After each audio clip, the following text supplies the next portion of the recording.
Clubhouse. Hey everyone, welcome back to the Beacon 23 recap. Before we begin, we want to give a shout out to our sponsors over at Boat Rocker. They're the awesome folks behind Beacon 23 as well as the much anticipated new series Orphan Black Echoes. Oh man, Orphan Black was the bomb. So I really can't wait to watch Orphan Black Echoes actually. And in case you're totally interested in tuning into Orphan Black Echoes, I'm going to give you a quick premise of what to expect. First of all, set in the year 2052, a whole 37 years after the original series wrapped up, Echoes takes us into the lives of the now adult Kira and her wife. The two leading ladies include Kristen Ritter, who is Marvel's Jessica Jones, and Keely Hawes from Bodyguard. Together, they set off on a mission to help a girl with amnesia piece her life back together. And I hear it's a wild ride, team. Cool. When and where can we watch it? I'm glad you asked. Orphan Black Echoes premieres Sunday, June 23rd on AMC, AMC Plus, and BBC America. I can't wait to see the next chapter of the Orphan Black universe.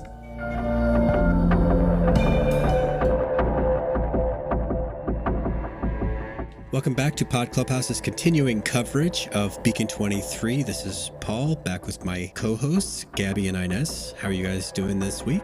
Drier than you, Paul. Probably so. It's been a tough couple of days here in Houston, but we'll get through it. Yeah, it's actually, so here in Ohio, we get your scraps. So I've been a little wet. It's a little wet over here, Inez. Thanks, desert lady. Are you guys getting any of the tornado action that is happening through the actual Midwest? Yeah, not yet, but we do get that sometimes. But so far, so good. So far, so good. Well, that's good because it's really beating the shit out of like Kansas, Nebraska, places like that. The real Midwest. Right. Okay. The losers without lakes, you mean? Yeah. Whoa, gotcha. whoa. Careful. There's a long line of dailies live in Nebraska and Iowa. Oh yeah, no. Nebraska's fun. It's the what is it called? It's like a time machine. The Good Life. It's The Good Life. That's right. That's really obscure. No, it's not. Gabby's ahead, Inez. I have no idea what you're talking Kansas. You don't need to. I'm just kidding. It's just the Midwest. It's the state mantra is the good life. Nebraska. Well, I want to get out of the random middle of the country states that nobody likes to visit, and I want to get back into space. That is why we're here, and why anyone that's still listening is still here. So, this one was called Song of Sorrow, and after this quick recap, we'll get on with the show.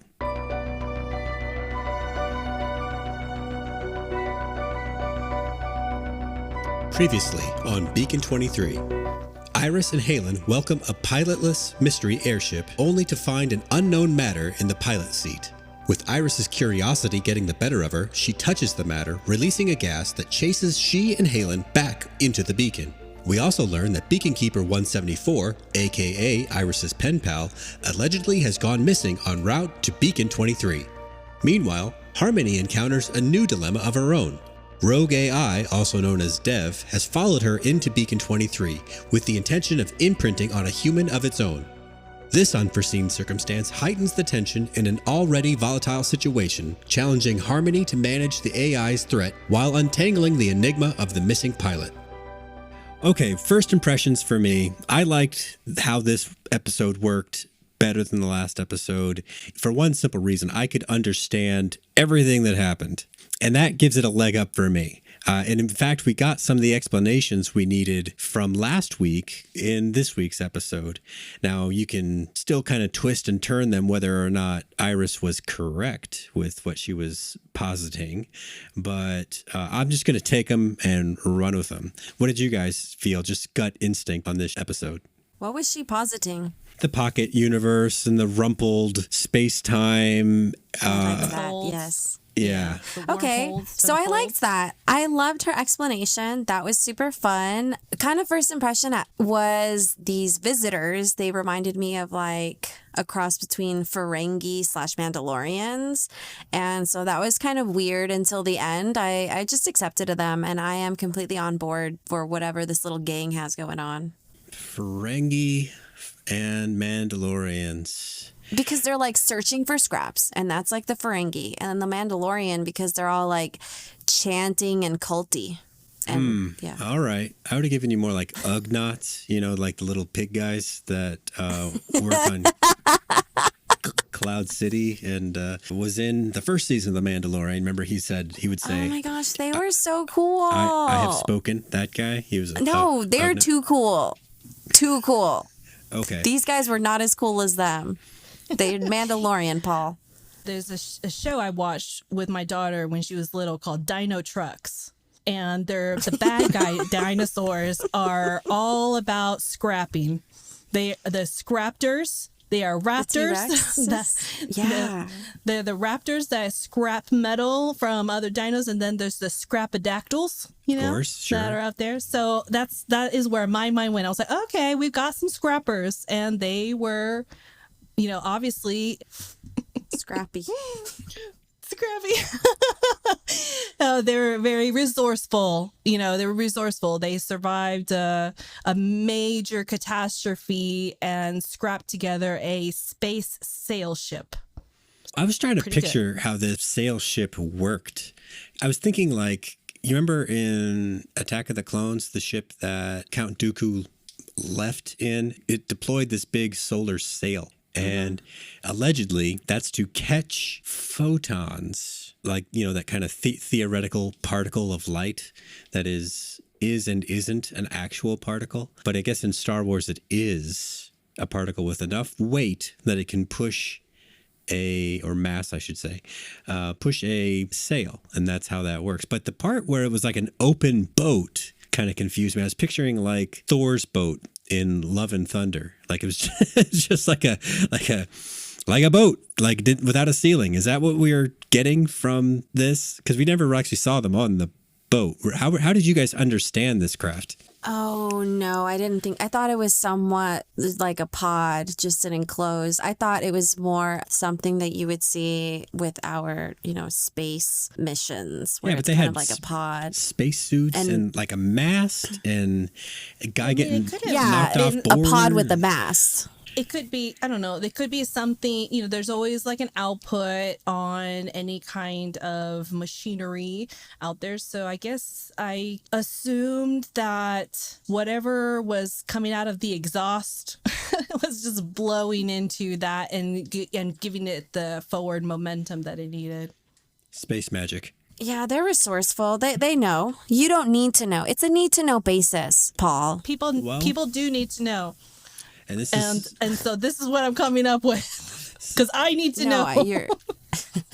Some amount of time into the future, if you spread humans around like seeds in the wind, like apparently we have in these colonies, cultures, you kind of have to extrapolate, like where do they start, and then give them 1,000 years and see where they wind up. And so you wind up with something like them, in this case, where their primary source of I don't know if it's income or just sustenance is the ship breaking. It makes you wonder how they come up with the sign language and the combination of things. You do kind of understand how they might wind up with like this sense of unity, this clan type mentality. But the rest of it was a question mark for me. I'm interested to learn more about. I do have one question, though. Halen told Iris that she was talking out of both sides of her mouth. What does that mean? She was sympathizing with them and saying that they had no right to act the way that they were at the same time. In the same argument, she was arguing both sides. Yeah, but that's a saying? You're talking out of both sides of your mouth? I've never heard that. I mean, I've heard both sides of your, I don't know, I've heard it in like coming out of your ass. Yes, me too. Yeah, it's similar. Out of both holes, both mouths, but not both sides of your mouth. I was like... Maybe it's like a two-faced thing, So like if you're two-faced, then technically you would have two mouths. Oh, true. You're right. Thank you for educating me. Okay, that was my only question, really. Yeah. Maybe they needed to put it more in younger terms, like no cap or whatever. No, maybe that is too young for me. So how do we want to like run through this episode? Do we want to do it kind of just like from start to finish? Yeah, well, our big question was, who was this guy that came through the goo? And we get that answer right away, right? Dosto. Yeah. Dosto, yeah. Dosto. And, Paul and I got to speak with Ellen Wong, who plays B67/Iris, and she confirmed Portal, specifically Portal. So just throwing that out there. We suspected Portal and we got our answer. Yeah, I appreciated the explanation, but going along with this episode, I think it'd be kind of cool to just kind of go through the concepts because there was a lot going on. So for me, I think we should jump into like the theories or the storylines. Okay. I think that would be fun. All right, hit it. Okay, so there's a few storylines, right? We have the AI situation going on between Harmony and Dev, and then we have this new crew and whatever's going on with them and how it ends up. And then finally, you have the dynamic between Iris and Halen. And so I guess can we start by talking about Halen and Iris's dynamic? I think you've identified something offline that we can expand on. It's relating to neither one of them seems to be leadership material. They're both kind of taking things as they come or thinking about things in terms of like, how can I fix this beacon? How can I make my little ship? Like short-sighted, right? Yeah, reactive even. Yeah, there's no leaders amongst the group between Harmony, Iris, and Halen. We've seen them all take a step forward and do some kind of initiation, and then they keep taking their step back out, and then they end up kind of like or to the lost side. in fuse. Like Yeah. everyone's going in a different like lateral steps in different directions, and there's no unity there, and it's an interesting take, I think, so far. Well, not that much chronological time has elapsed for them that we know of. When things calmed down on the beacon from the snowy time to when Dosto's portal manifested and spat him out. That's what, like a day total that they've known each other? Yeah. That's not a lot. I definitely don't get a sense that it's been longer than a day between Dosto coming through and then them guiding the sailboat through the fold. The way that Iris was so welcoming of I don't know if they're Sibarians or Sibarians, but something like that. Sibarians. I'll just put like an apostrophe there. Yeah, I thought it was that one, Sibaran. The way she welcomed them was like, maybe I've just seen way too many more military type science fiction where there's not like this big open door policy for people that just use a plasma torch on the side of your ship to let themselves in. Mm-hmm. She's like, oh, we'll just find some sleeping arrangements for everyone. What? So I was just thinking, well, I mean, we know that she's lonelier than she wanted to actually admit to herself. So perhaps this is like a reflex for her to be overly welcoming because she finally has a chance to see some new people. I mean, I guess another theory could be that because she was theorizing this wormhole thing and then it proved immediately that this was what was going on, maybe it gives her some kind of hope or curiosities about B-174. Yeah, she's oddly like idealistic too, especially for wanting to move up in ranks within this system. So she's part of ISA and she hates QTA, right? Distrust because of Aleph, yes. So I understand her like believing in ISA and following in suit in that regard, but like all of her hate and frustration and wanting to go up in the ranks in order to combat or change things and kind of combat QTA. I feel like she needs more leadership skills. She needs more like logic and tactical. More like command. Approach. I think like more command to her presence. She's the smallest one out of everybody there too. I mean, I'm mostly interested in how it's going to play out. It does leave a bunch of questions with the character development, but so far in each episode, we have been seeing kind of a different side to everybody, except for Halen. Halen still seems like he's kind of sad about Aster. And Harmony is pretty I think she's maxed out with the other AI. Yeah. So it's a new feel, but I am curious on where it's going to go. And we have an introduction of other characters. So I was actually really happy with the end. I liked the twist. I didn't look at the title. I didn't pay attention to it. So I'm glad I didn't because that was a really fun twist for me at the end, which I totally would have like expected if I saw the title. You mean the knocking them out as the twist? I mean, there was nothing like to the trust. song. Yeah, okay. Yeah. So the song, the non-Sibarians were not drugged. They were knocked out by the power of song. Yeah, like frequency. Yeah, that's what I thought. Okay. Because it Yeah, was... this is an interesting group. I think that's more space magic. We might have to just accept the power of song driving you so emotionally wild that you just pass out. I don't think it was like emotional. I mean, they were crying and freaking out. It did make them cry. I know like that, but I It don't was know. like a I guess hypnosis sort of thing. it was hypnosis, but I felt like the soundtrack had like a high tones and stuff. That's the science that I need in order to accept the space magic. Well, I just thought that they're these people who've been scavengers for a little while. They're metallic-y in the face. So maybe there is some kind of like evolution or witchcraft or way that they have or that they go. Yeah. Maybe there's some kind of powder or something, you know, that they can put out there that someone who isn't used to like being around all this metal might be sensitive to. They live out there in this other galaxy. So who knows like what are all of the elements that exist there that have allowed their evolution to have occurred. Yeah, for sure. I called them aliens. Like in my notes, I just called them. You don't think they're aliens. human? They're magical. No, I do, but I think that there's something. I mean, it did remind me of like Star Wars universe or something, and so I did just kind of in my mind just categorize them as like some kind of subhuman group clan that has something else going on that they'll reveal to me. Have you ever watched or read The Expanse? No. All right. Well, The Expanse is another sci-fi series that is closer to what they call hard sci-fi, which Inez would eat up, in that the science presented there is meant to be super plausible, harder to... Like Star Trek? No, dog. Like... like popular mechanics like on that. screen? Yeah, like that. And so... I like that. There Keep are part of the conflict in that series comes from people that have been living in space so long that they and their descendants are evolving differently than people that have lived. Well, I guess it's on Earth, the moon, Mars, whatever.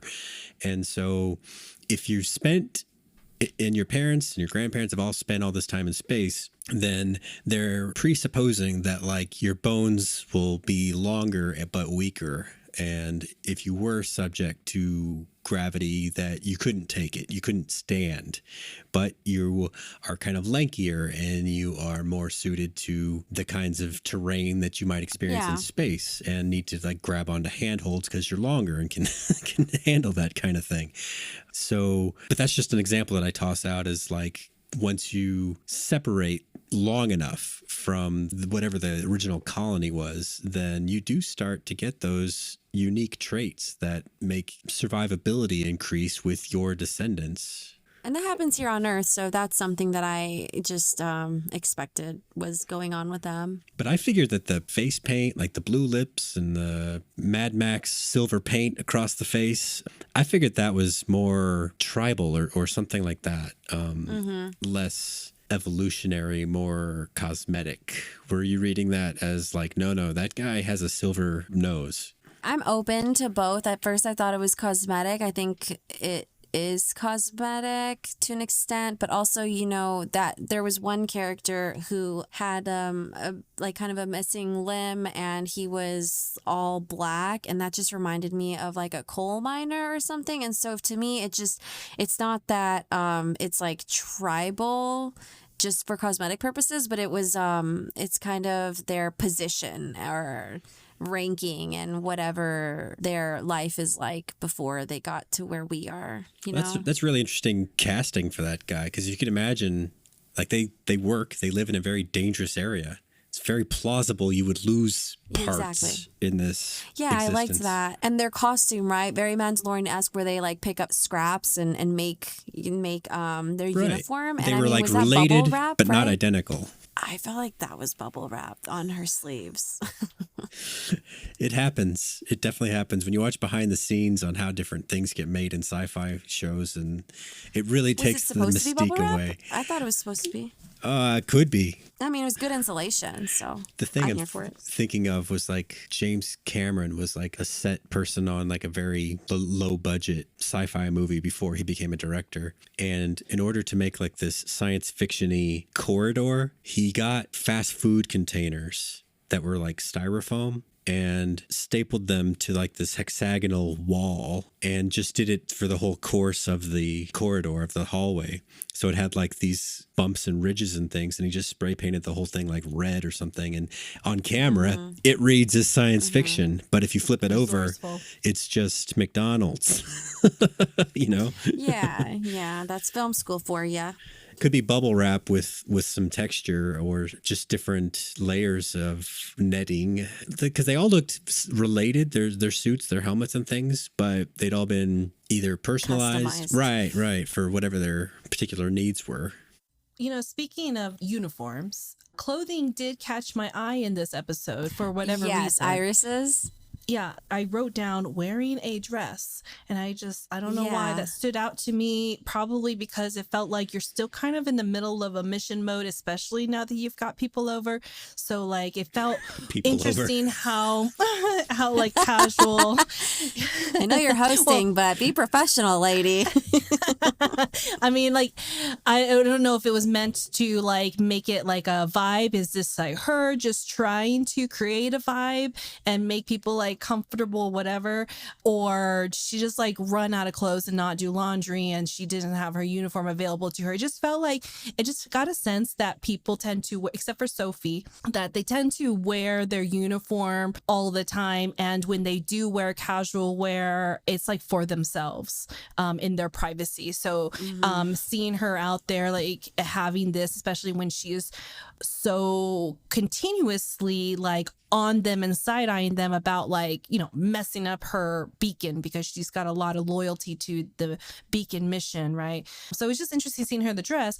And then also I noticed Harmony, that Harmony was wearing very comfy clothes. And I was like, But stylish. It was yeah, I like really an liked that the last time too, asymmetrical though. cowl neck thing. But then I went back and looked at like season 1, and she's all, you know, she's got the uniform of like this leathery Well, like clothing. She's not part of them anymore. That's why Oh, good point. That's why her uniform changed. Like what she's wearing is what they put her in when she was in that purgatory, and then she left there. So she's not getting any updates. So I think she's just like stuck in whatever this is. It's just like The Sims when they start over, then their clothing is all basic. Yeah, this is her basic. I liked yeah. it. And I think it was comfy. yeah, and I think that with Iris, I wrote that down too. I noted that. I thought it was weird. I thought the same thing, except I think that maybe, you know, she is really into her culture, her peace, and she does still like do her meditation. And so I was thinking that this is just something that is, you know, for herself, that works for her. This isn't her beacon, you know, they're kind of lost. Like they're not working right now. I don't think Halen has clothes. So maybe like not a lot of clothes fit him, but she packed to get here. She brought her clarinet. Like I think she's like trying to she's just wearing the clothes that she brought over, and it's just kind of suiting her, whatever they want her personality to like exude. She was packing for an emergency. But she brought her clarinet. That's true. So, you know, her culture and Zen and her vibe is very important to her. Yeah, I mean, Ellen did say that she's very like grounded in her traditions, and that is like what helps her and what she really leans into. So I guess like the discipline of like, no matter where I'm going, I'm always going to bring these things, and a dress is included in that. Speaking of that, the new guy, was he wearing a robe when he came through, or I think they dressed him in a robe? Yes. But that was a really nice robe. It was like silver and all sorts of little designs. It looked like a kimono or something, but that's not Yeah. quite right. But yeah, because I think his clothes were covered in space magic goo. Mm-hmm. So it must have been hers. It didn't look like Halen's. It would be funny if it was. Oh my God. I'm now picturing Halen in that robe. Oh, man. I know. Thanks, Paul. He's a little too fit. Anyway, yeah, so the clothes did stand out, so that's fun. And that was a pretty tattoo that he had. Maybe it was also to kind of just give a clearer contrast between the guests' Mad Max style clothing, and maybe it's just meant to kind of give us that tone and feeling of the contrast. I don't know, maybe having them stand out a little bit more. Oh, okay, maybe, even though they do a pretty good job with the helmet with like the And the worms sticking out of it. That was my favorite. The like predator helmet. Yeah. I liked that. That seems like a hazard, right? Having all that shit hanging down off you. No. They got to personalize their costumes, okay? I mean, that makes sense to you. You're fucking working your ass off, like in the hardcore stuff that they're doing, and this is kind of like your everyday thing. You're going to personalize your things with what you've got and match it to yourself. That all of that made sense to me. About Iris, and she was talking to, who was it, B331? Right, she was speaking to him. Was that the first time that she had spoken to him auditory, or was it always email? Because she didn't know if it was a boy before, but then... Well, this is different. I thought he said A331. And I don't know what that would be. I wrote B331. But it did sound... I mean, that's what you wrote. But it did sound like they knew each other's voices, didn't it? it sounded like they knew who each other were, so... Yeah, maybe not voices, but some level of familiarity, right? Yeah. Like, what are you doing over there? Beacon 23, this is B331. Please stay off the sub-channels. You know they're not official. 331. It's me, 67. B67? What are you doing all the way over there? It's a long story. Is everything okay? Yeah, thanks. You're sweet. Oh, yeah. And then, so that was kind of interesting and very obvious and not so subtle, like foreshadowing, where she looks suspicious about why he would know that, or that he thought that B23 was destroyed. Did you catch that? Right, yeah. Is B23 back online? I thought it had been destroyed. And she looks suspicious and then immediately moves on. Well, they're helping us forget what you guys pointed out about not the last episode, but the episode before that, I guess, was 174 saying, look out the window. And that's when the explosion happened. I'm sure why I brought that up, except just to keep that in the mind of the listener that this person identifying as 174 is still unaccounted for and had foreknowledge of the explosion. That could have been the speed of light, could have been something else. Keeping tabs, right. Exactly. Okay. So 331 is someone else that knew about Sabara, knew about Beacon 23 being destroyed. What's going on in the Sibarian system? You didn't hear. I've been out of touch. Sabara's gone. What do you mean, gone?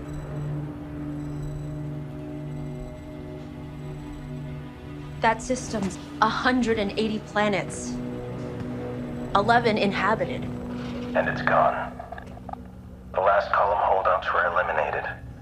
Or had been informed about that, and then thought to call back later. Were we to understand that the Sibarians and Dosto have trackers in their blood? They have tracker biotes in their blood. If any cross your space, let them go. You take them in and you'll have a very angry AI on your doorstep. You hear me? Be careful. I hear you. So welcoming that crew onto your beacon is a great way to have the military or Aleph show up and say, I'm going to kick your asses now. I know. I hope he does make another appearance. Oh, I'm sure he will. Or do you think it's not true? Because nobody seemed to care about that fact. Well, I cared enough to write it down, so I'm expecting Olive to show up and kick their ass. We care, but I mean, who knew that, right? No, Iris. Is Halen aware of it? Iris knows that. Oh, it seemed like she didn't believe it, though. That's true. And then there was no time because the Sibarians showed up and it was kind of like mayhem after that. I was surprised that Halen didn't have more of an aggressive approach with these newcomers because of what we've seen him do outnumbered in season 1. So why do you think that he didn't charge up his stuff and like put his suit or, charge himself up and go after them? Why would he not do that this time around, but he did it the first time around? What do you think? They've shown that to us once in sort of like the Chekhov's gun sort of way. And so story-wise, I think they're going to reserve that for some time when he really needs it, even though it seems like he really could have used it this time around. But I think they're not going to make that a crutch that he can just turn on anytime he wants. But I had the same thought, Inez, just like the logical thought. You're getting sort of invaded here. So I think it's because he's feeling really guilty about, he's getting his memory back. So in the first season, he had no idea what was going on, didn't know why he was there. He's been through a lot. His best friend is gone, Aster. No, I'm not talking about Bart, guys. I know you guys miss him. I'm just kidding. But I think in this season, he's feeling a lot of guilt. He's getting his memory back. And, this group of people, like, they're lost. They came through a wormhole, or they don't call it a wormhole. They call it a pocket universe. The Fold created a pocket universe. And so I think he's just in the mindset of like, these are maybe my kin, like just kind of lost people in space. And so maybe he's gravitating toward like helping them and giving them the benefit of the doubt because they are fellow pirate refugees. Okay. Well, and so yeah, maybe that's why he's sad. And the magic power-up box is not like a microwave. It takes a while. It's more like an oven. It takes a while to heat up before it's actually useful. I mean, it seemed like they were separated for like enough time that he could have like been like, I'm just going to like go nap and then like go charge himself up for a while. Definitely plausible in the long period of time before dinner, We're you the mean? present. I'm tired of you saying this. Well, I'm tired of you saying that. But no, Ellen Wong really looked in her element. I liked seeing her as Iris. Well, I really like seeing her in B67 mode during all this. Like every time that she'd come across them, like destroying stuff, like that glare that she would just give them. Because it just was kind of like an endearing moment because she's like this young, new thing. And so it's just like these little reminders like of who she is, which is like an aspiring leadership role, beacon keeper. And here she's got like no control. She's just like, how dare they, And so that was like cute moments of really those green. little reminders. Yeah. She didn't make them her sourdough though. That seemed like she like did it for Halen, but she's like, not for these people. So it was interesting how they both split, right? I mean, were you guys surprised that Halen sided with the new guy Dosto. with the kimono? Dosto, yes. Were you surprised that Halen immediately believed him? And that she chose their side. I thought it was weird how he was kind of aggressive and skeptical, and then boom, is just like, okay, cool, yeah, 100%, I believe you. Well, I think it's like what you said, Gabby, like the history and being at the mercy of this stuff. And then he's like, he just showed up from this goo that was in. You're right.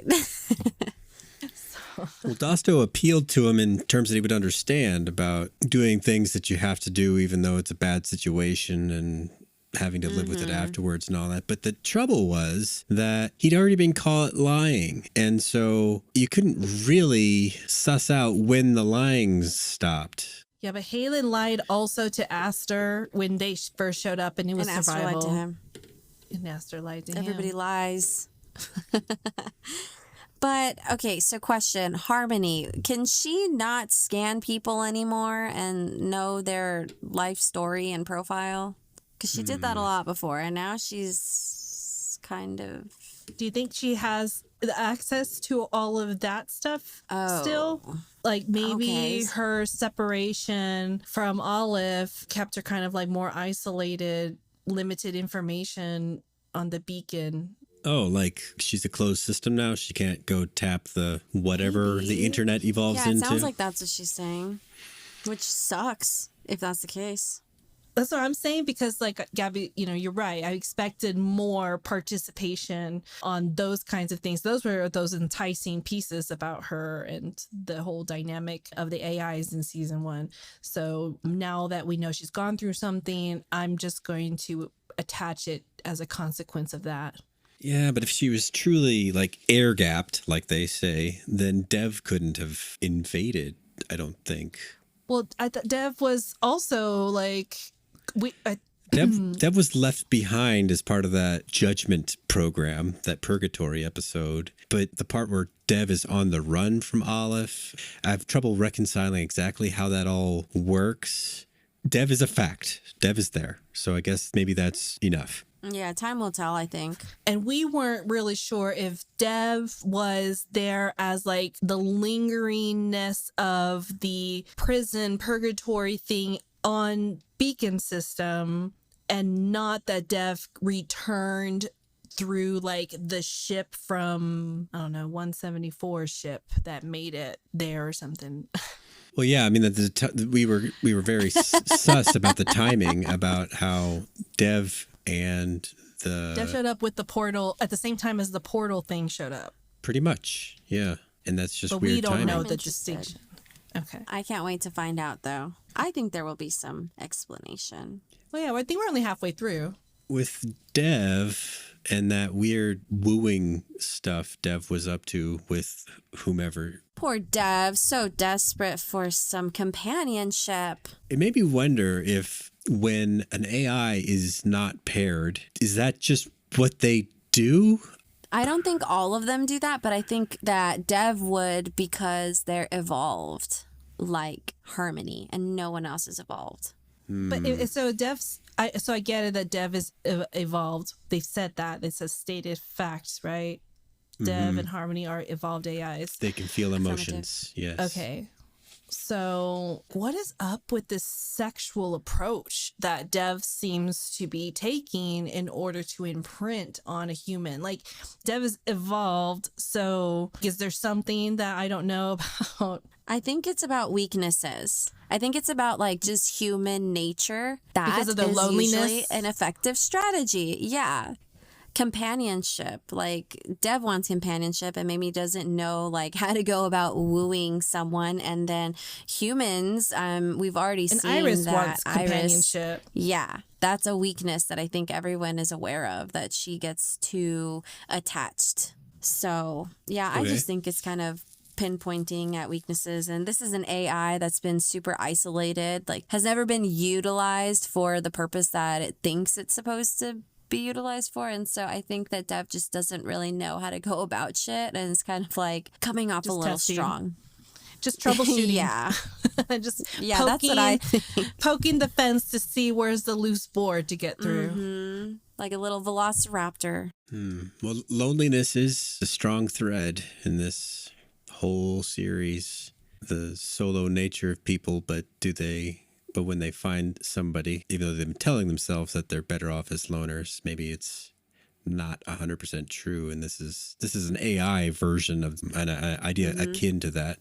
Well, didn't Dev say that they were highly selective? Yes, that was said. I don't know that that's true that's or what not. They said, yeah, they're just saying that to be a dick to Harmony. Sounds like bullshit to me, but.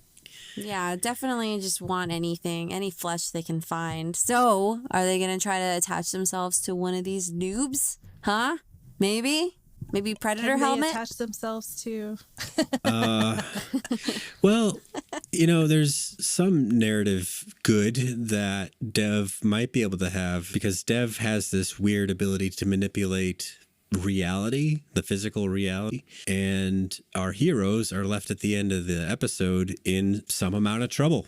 Personally, I don't think they're in that much trouble. I think they're just being kept out of the way while the Sibarians deal with Dosto. So you think that they're kind of have like a level of honor and will release them once they get rid of Dosto, and they're like, all right, sorry we had to do that, but you're getting in the way.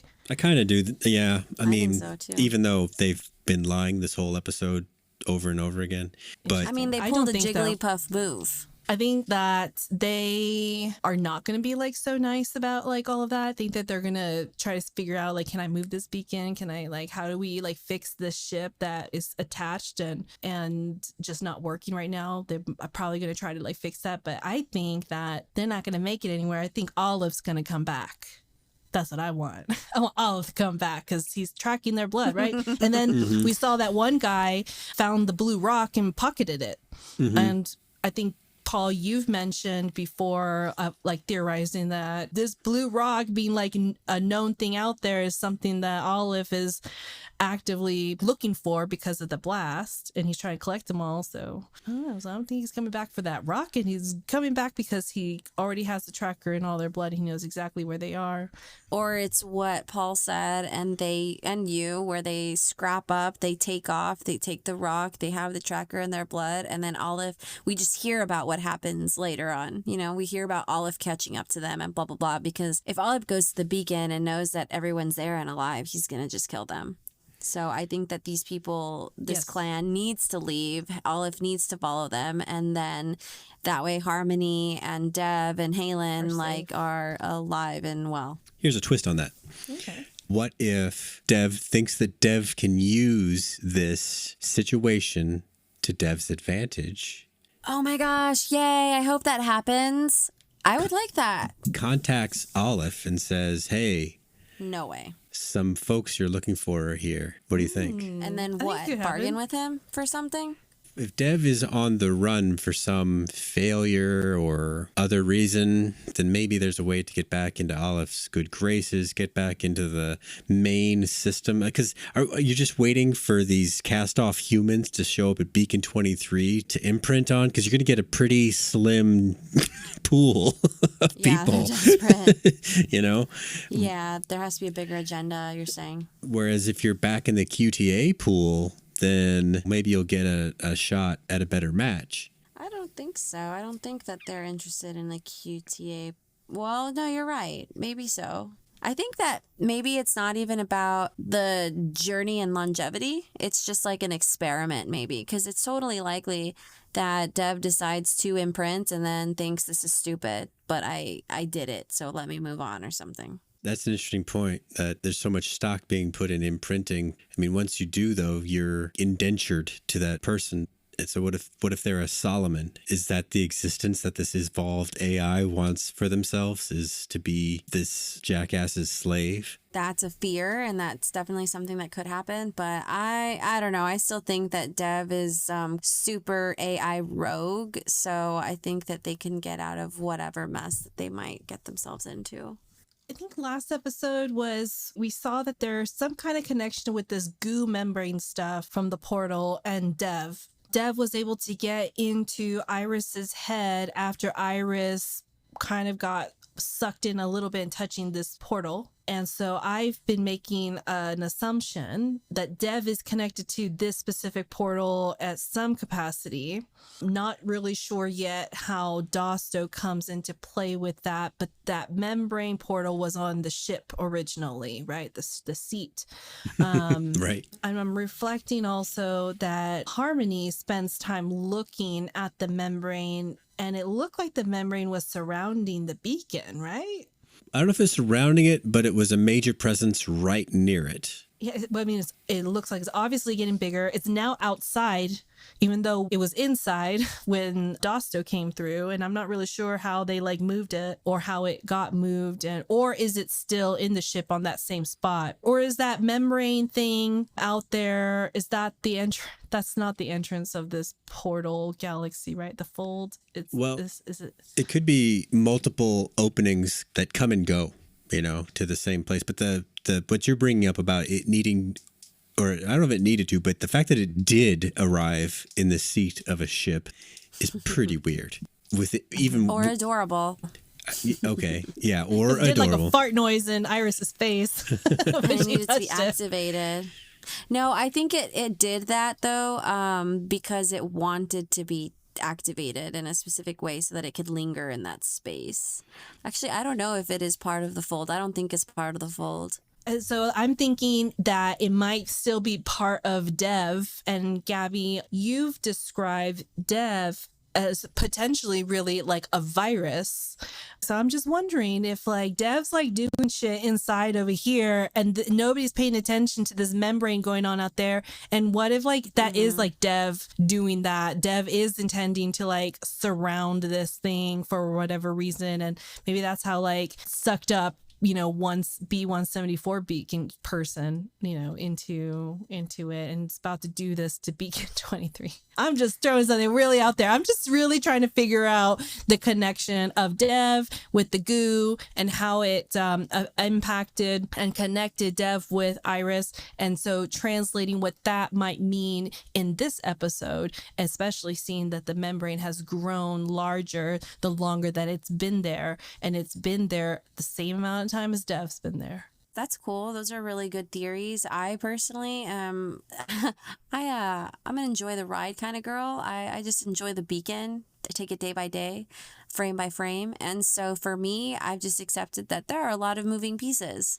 And I feel like I'm moving forward with each of them. Do I know if they intersect yet? No. But right now they're all in motion. And so that's fun for me. Oh man, that's fun for you. Wow, good for you, Gabby, because I do not function in that You kind just of gotta way. free your mind. I cannot free my mind. I am in a box. I'm sorry. Sing It's some so hard for songs. me. A song of sorrow. I'm going to sing a song of sorrow with... You know what? I don't appreciate that you people did not care for my Jigglypuff reference. So I'm going to say it again. They pulled a Jigglypuff. You know, they sang a don't know what this song. means. Everyone fell asleep. Jigglypuff is a Pokemon that sings. That's their superpower. They sing and everyone falls asleep. And that's like not scary. That's not crazy. Jigglypuff, of course, gets really mad because like Jigglypuff is an excellent singer and feels like a star, and it's so rude that everyone falls asleep. So then they actually end up marking up people's faces because Jigglypuff's mad. Anyway, so I don't know if that's what's going to happen here. Maybe they do have like nice decor on their face. That said, though, I don't think that they're going to like be aggressive once they sing their song, their Jigglypuff sound. I think I'm on board with Paul that they're just like, okay, get out of our way. This is one of our superpowers. We're going to do what we need to do. And we don't hate you. We don't have any problems with you. So unless you interfere, we won't kill you. That's how I think it's going to go down. It's sort of severe that they're tied up in the core of the beacon with the zero gravity and all that. It's dramatic, and like it's that. equally dramatic that they're chanting and performing some sort of loud vocalizations and pounding on stuff. But they might be in the middle of their due process or whatever with Dosto when Halen and Iris wake up. And the chanting may not be for them at all. I get all of that. My question was about the membrane and what you guys think Where's about Harmony in the this? membrane. I don't know. She keeps going like in and out with Dev. We saw her looking out at the membrane. Do we see Yeah, and she can see the membrane, so that's something. Yeah. Well, that's my notes originally say that she looking at the artifact remnants, but she's not supposed to be able to see that stuff. Then I had to go back and change my Right. notes that it's. I mean, I kind of think that the things can be related, the artifact and then the disturbances in the space-time continuum, making access to pocket universes. Those things, I mean, to them to happen in the same local area of space seems pretty highly coincidental to not be connected. Yeah, you know, because the artifact was together. It was completely formed, and then this explosion happened. So maybe that explosion, maybe these pocket folds or whatever are just like, yeah, remnants of like the artifact. So that's why you have different holes, like portals everywhere, because maybe it wasn't totally destroyed, or maybe it can get itself back together. But I agree. I don't know. I agree that it's connected, and maybe it has evolved so that AI can see it. Or maybe it's like a different strand of artifact that can infect AI psyche and not just human psyche. But with Harmony in that scene, we know that the Sibarians were scared of that technology. They didn't like her around. And they also used their secret language to decide what front they were going to put up and then tell that version of the story. Like, oh, can we go check on Dosto real quick? We want to see how he's doing. And meanwhile, their true intention is to find him and kill him. So that sign language, that you don't think that sign language is like an official language. It's just like amongst these group of people, because or else Harmony would have been able to pick up Right. whatever Yeah. It's they their said, official right? language. If you could imagine, like maybe if they're working in like 0G, right? And maybe they need to communicate over some distance and they're so under equipped that they don't actually have like radio transmitters. So they use sign to communicate with each other. Yeah. Maybe. I don't know.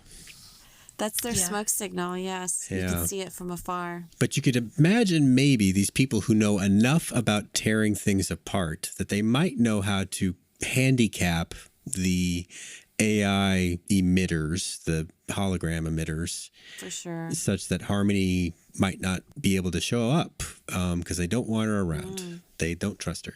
I think they don't trust her because she's connected to QTA and military, and yeah, they're rogue, off the grid sorts. So that makes sense. But this is the first time that we see any sort of real community, I think. So far, all of the groups, including like Halen and Aster, there's always skepticism, there's always lying, betrayal, whatever. Someone's pissed off at somebody. But this little clan is the first time, I think, that we've seen one cohesive group that has one mission and seems like they're all on board and allied properly. So that's cool. Yay. Yeah. And, you know, nobody's entitled to like a specific set of etiquette, you know, like just they were like rough and just like barging into the beacon the way that they did. But this is like their survival and what they need to do for like themselves. And, you know, and Halen and Iris, it kind of seemed like they were trying to they expected like kind of better manners, and that's kind of why they felt like a little bit more entitled about their space or whatever. But it's like remembering that these are people who are like literally like fleeing in a complete obliteration of billion people in their galaxy, and they're like all that's kind of left, and so they're kind of allowed to be really rough. Right. I really wished that someone would be like, all right, cool, kill him. After we're done with him, kill him. But these are new times, and these are a sensitive pair, so I gotta let that go. So you're saying if you run the beacon, you'd be like, I don't care, whatever, take him. Just don't make me watch. Yeah, do it. One less mouth to feed. Yeah, come on, Halen. Were you a soldier or are you a soldier?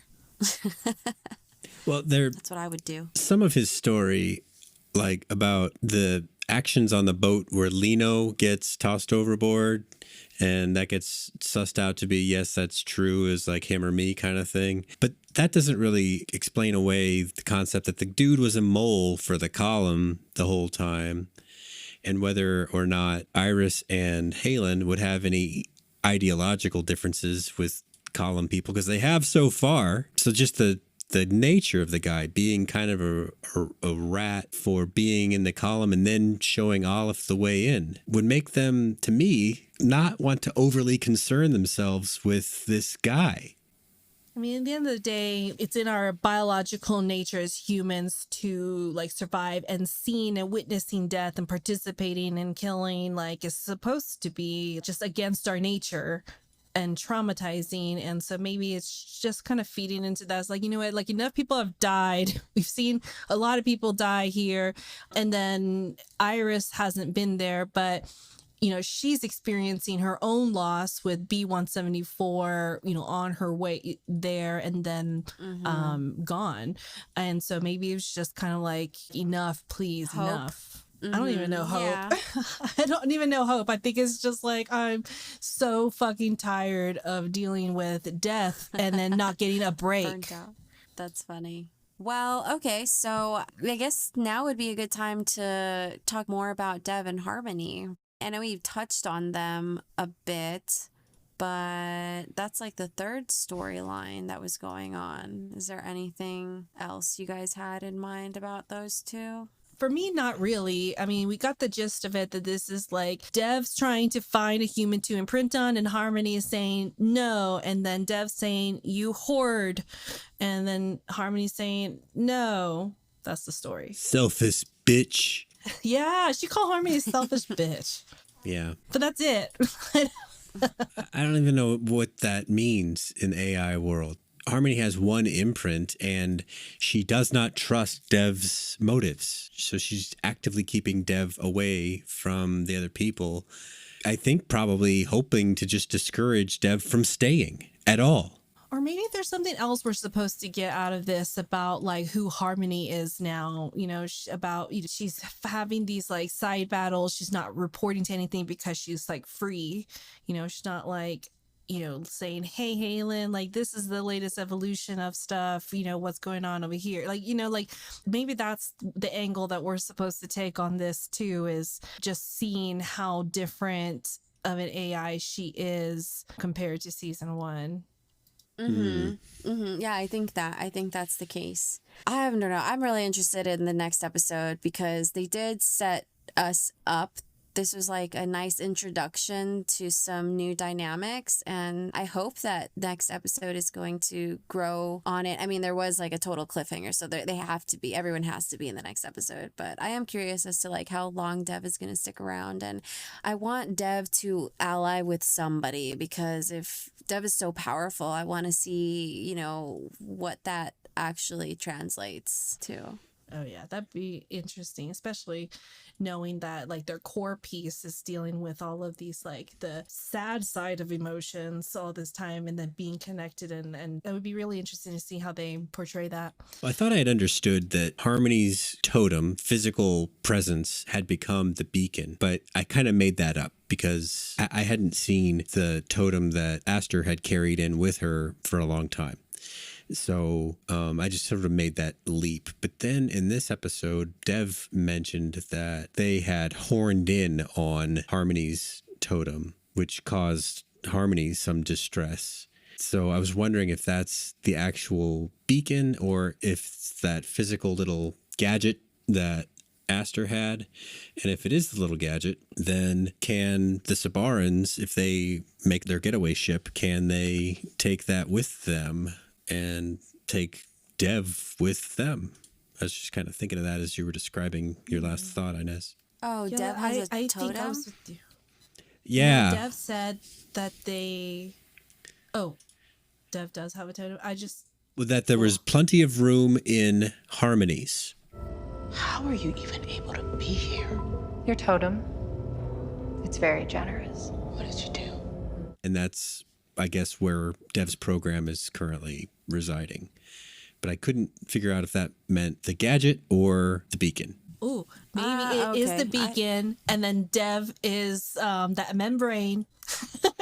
So I'm going taking it back there, taking it back. Like Dev's just like distracting everybody or letting them taking advantage of their distraction, and is gonna grab the beacon, and that's the totem. That's funny that you were circling back to that because I was circling it way back, and I'm like, what if Dev becomes the new Bart? New beacon keeper, has plenty of friends to imprint on all of the time. Full-time job forever. Get out of jail free for Harmony, because the beacon needs an AI. Wow, I like that idea a lot because I don't really like Dev that much. So having Dev trapped on the beacon, that's fine. That's just fine by me. Yeah, Dev is like extra powerful too, since they can manipulate mechanical things that don't require like a software to do it, right? They're just able to like turn a switch and whatnot. So they're actually better suited for the beacon life than Harmony is. Dev needs a host, and that host will open the third, fourth, fifth eye of Dev's, and then more magic will happen. So that is what I want to see. Yeah, right now Dev is just trouble. Troublesome ghost in the machine. Was that the main concepts you wanted to cover, Gabby? Did we cover everything? I think so. I mean, at the last scene, right? Just wrapping things up, we have the dinner. The dinner. Everyone has this dinner. What did you guys think about that slow motion laughing, Halen and Iris getting involved? You know, before they actually sat down and had wine, they were just observing these beacon-style Mandalorians cooking. It was a How lulling. do you guys feel about that? Lulling them into thinking that they were being welcomed into this dinner ceremony is not quite the right word, but it's kind of like that because it seemed quasi-religious, all the stuff that they did. Thanksgiving. Right. The pilgrims. Exactly. Mm-hmm. Yeah, I think that we've seen that they're both craving community. You've mentioned it earlier, Gabby, right? They're just desperate people for community and interaction with other people, and this was the first time that they were going to enjoy some home cooked food, and they've got an entire community there that's not allowed. It's not ever going to be allowed in like normal Beacon life, so it's something that she never would be experiencing on her own anyway. And then I'm sure just like, because you're right, it was very Thanksgiving-y. That's rooted in like tradition. And I know that Iris is very much rooted in like traditional stuff. So that probably just brought her at ease. And like you said, Paul, they kind of just fell into the ruse of the vibe that they needed to happen in order to tiptoe their way toward their objective, which is to get Dosto. Yeah, that's true. So it was there's a human component that kept sticking us in the face for this episode. And I guess I wasn't expecting that because I'm used to Beacon just being very rigid. So it was a change of pace. And again, I guess it kind of left me interested in what is to come because it is a different vibe for sure. Everybody has a different vibe. It's more relaxed. You just don't feel that. So I guess I'm skeptical. I'm like, why is Iris so comfy? Stop being comfy. Put your hair in a ponytail. Get that uniform on. I really did like the song too. I closed my eyes a bit just to kind of feel it and see what the vibrations felt like in my body, and I liked the growth of it, and and then just from like them recording and switching it around to taking a look at everybody. It was just like this little ritual kind of thing. And I was getting sus after it was like going on for a little bit longer than I needed to if I'm hungry. Right. Then I'm like, oh, I think something's happening here. I already knew something was really sus the moment that they said, we really need to bring Dosto out here to enjoy this because this is not right. Like, that was like, to me, like a very obvious, like, bad idea. But you know what? That's so funny. These dummies did it anyway, and because I think they just were so curious because they were so intrigued with what was happening that they're like, fuck it, let's just see how this plays out. And they just maybe they thought that they were like better prepared physically and mentally in case that they did happen, but they didn't know a song was going to take them down. Of course they didn't know that a song would take them down. But I mean, that's hilarious because I was sus until they were like, you know what, let's just bring them in. And then I was like, oh, maybe they are nice. Like, so they fooled me. No. Briefly, right? Because right then I was like, wait, what's so funny? What's funny? Why aren't they telling the joke? And then I was like, oh, never mind. They're drugged. They're hypnotized. They're like, something's going on. I'd say that that's very autistic of you, Gabby, because you are kind of like that in general of like, like just looking for like, oh, that's what it was. Like I was completely like that is such a you thing that we have this conversation. But then on the other end, right, I'm also autistic and I'm like, all of these pieces need to fit in perfectly and they're not matching. This isn't working. And so what you're saying is that you're a judgy bitch and I am a gullible skeptic. Yes, 100%. Paul, what about you? Where do you fall in this? I didn't trust them at all. The first scene when they get on board and they say, "Oh, Dosto's here," and then their arms start flapping around, and they look angry, and then they say, "Yeah," and then they're like, "Oh, we need to check on him. We're very worried about him." Like, oh, come on, guys, you didn't like what? You don't need to be a body language specialist to understand that they're lying to you here.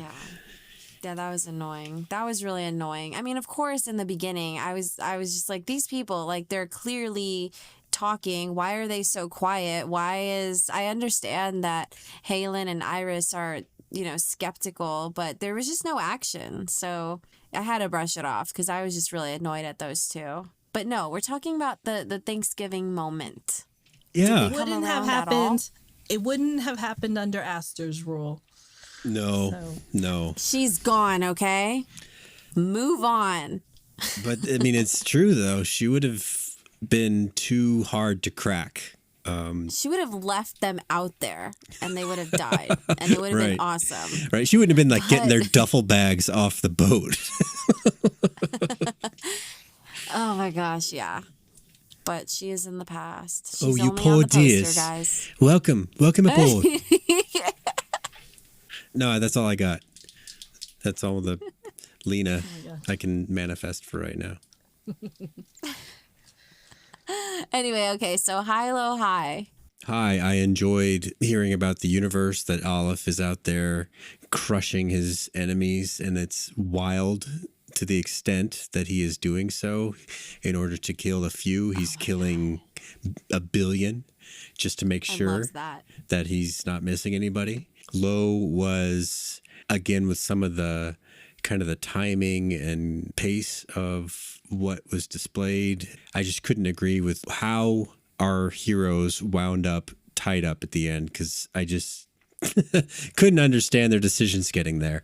And then the other high, well, I like Iris. I like to see more Iris. Like, I'm not exactly like her or anything like that, but I do seem to understand her more than anyone else on this show. So like when she took it personally that the Sibarians were messing up the station, and she goes and screams in the pillow. I'm not sure that I've screamed in a pillow anytime lately, but I understand the motivation. I get it. I sympathize with that emotion. So yeah, that was my second high. Okay. Well, I think one of my highs is Paul and I got to interview Ellen Wong recently. And so, because just kind of taking some context from our conversation there and applying it to the Iris to give me like a fuller picture of stuff, it was a lot of fun for me to be able to pair those things together. So it did make me enjoy Iris a lot. I've already identified a lot with Iris, and I have screamed in pillows plenty of times. So for these exact kind of things, like I have struggled with the, things like deviating from what it's supposed to be. And I don't like holes. So my low is that I still have a lot of questions that have accumulated. I don't feel like I've gotten all of the answers that I need, but I'm also notorious for asking hundreds of questions and trying to make sense of it. So that's just like my autism getting in the way of me being present and going with the flow like Gabby's so expertly able to do. So, and then That's my Pisces. And then let's see, my other high has been that because my autism situation does make it very difficult for me to see things beyond a lot of the time. So I lack a lot of the creativity. So my high is this conversation again with you guys to kind of help inspire the creativity in me and add the curiosities, because it really did help me cope better through the episode. Okay. So my first high was the folds explanation. I thought that was really fun. My low is that it took too long for dinner. Made me hungry. And finally, my next high is that Harmony saw something. She's an AI and she's always talking about how she can't see shit. And so I was like, oh, cool. You see an artifact-like substance in the air. Good for you, Harmony. Excellent. Well, all right. Well, looking forward to the next episode. I would assume that our heroes get out of their binds in some way. I kind of think that the Sibarians are going to shove off. I think they'll undo Dosto. But I was favoring that idea of Dev going with them, but I really am attracted to that idea that Dev gets anchored to the beacon eventually. So Dev has to stick around for that to happen. But I'm down to keep tracking what a Beacon 23 with Dev behind it is like. I'm good with that too. And I am down to see our homegirl Iris stop screaming into pillows and start screaming at people or AIs or something, someone else. think that would help things. Yeah. Yeah, they need It would a help leader. me. Look at this episode.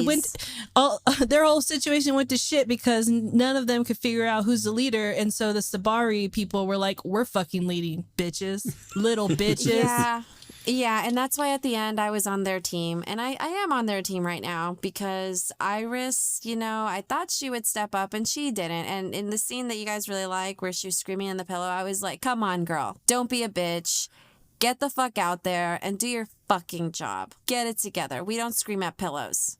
That's what I said. I was really unhappy at that part. So I'm glad you guys liked it, though. It just humanizes her. And she didn't necessarily know what she was getting into. She thought she was a person to be in solitary confines for, months and years on end, being a beacon keeper. Now she's having to manage these more complex situations, relationships and stuff that might just be out of her wheelhouse, out of her experience. Yeah. You're right. That's something I don't relate with. I'm a act now, feel later person, and that's not by choice. So you guys are right. All right. Well, this has been our coverage for episode 5 of the second season of Beacon 23. Its name was Song of Sorrow. If you enjoyed this podcast, please remember to rate, review, and subscribe to it on iTunes or Spotify or Amazon or wherever you found it so other people can find it as well. Be sure to listen in the coming days and weeks as we start to roll out our interviews with Beacon 23 actors and crew members, such as, I think the first one will be William Marriott, the composer of the music. Thanks a lot. Thank you for listening. This has been an original Pod Clubhouse production. Pod Clubhouse is a podcast network dedicated to encouraging collaboration among podcasters and friends to bring a fresh voice and diverse perspective on a wide array of content. Please visit and leave a comment for us at podclubhouse.com. Rate, review, and subscribe to our podcast feeds on Apple Podcasts. Follow us on Twitter, Instagram, and Facebook. You can find us at Pod Clubhouse. Our DMs are always open, and we'd love to hear from you. Pod Clubhouse.